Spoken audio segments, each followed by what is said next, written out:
Hi friends!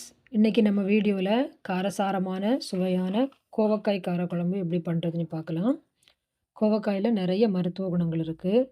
இரும்பு சத்து குறைபாடு, இரத்த கொதிப்பு இருக்கிறவங்களுக்கு இது ஒரு சிறந்த உணவாக இருக்கும்.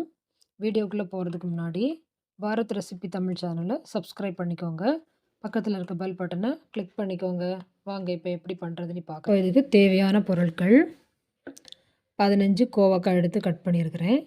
ஒரு தக்காளி, ஒரு வெங்காயம், தாளிக்கிறதுக்கு கடுகு, வெந்தயம், ஒரு 2 ஸ்பூன் மிளகாய்த்தூள், 1 ஸ்பூன் மல்லித்தூள், 1/2 ஸ்பூன் மஞ்சள் தூள், கருவேப்பிலை, தேங்காய், ஜீரகம் இதை அரைச்சி எடுத்துக்கலாம். ஒரு கோது புளி எடுத்து ஊற வச்சு வச்சுருக்கிறேன். வாங்க இப்போ எப்படி பண்ணுறதுன்னு பார்க்கலாம். ஒரு கடாயில் 3 ஸ்பூன் ஆயில் சேர்த்துக்கலாம். இப்போ ஆயில் நல்லா சூடானதும் கடுகு, வெந்தயம் ரெண்டையும் சேர்த்துக்கலாம்.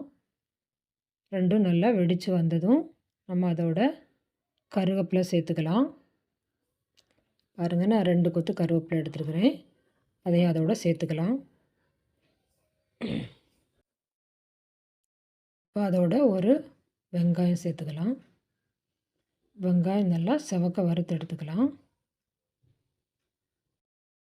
பாருங்கள், வெங்காயம் வதங்கிடுச்சு. இப்போ அதோட ஒரு தக்காளி சேர்த்துக்கலாம். இப்போ தக்காளி நல்லா வதங்கி வரணும்.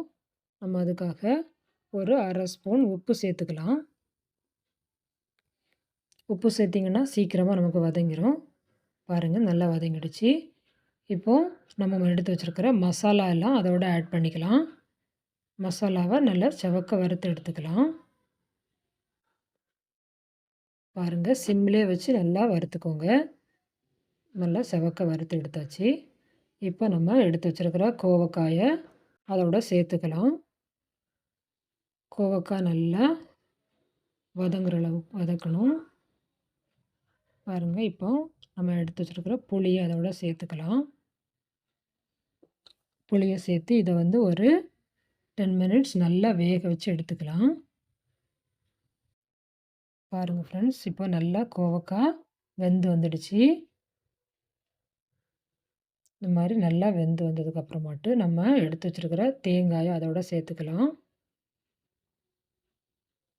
நான் ஒரு 3 ஸ்பூன் தேங்காய் எடுத்து ஜீரகம் போட்டு நல்லா மையாக அரைச்சி எடுத்துருக்கேன். அது மாதிரி அரைச்சி எடுத்துக்கோங்க. இப்போ நமக்கு அதுக்கு தேவையான அளவு தண்ணி சேர்த்துக்கலாம்.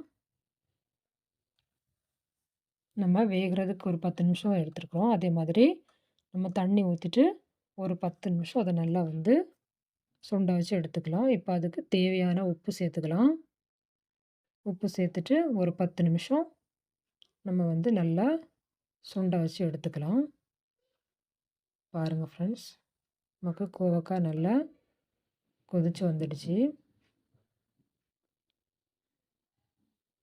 பாருங்கள் ஃப்ரெண்ட்ஸ், கோவக்காய் குழம்பு ரெடி ஆகிடுச்சு. நல்ல காரசாரமான கோவக்காய் குழம்பு ரொம்ப டேஸ்ட்டாக இருக்கும். கண்டிப்பாக இதை எல்லோரும் ட்ரை பண்ணுங்கள். ட்ரை பண்ணிட்டு கமெண்டில் எப்படி இருந்துன்னு சொல்லுங்கள். Thank you friends.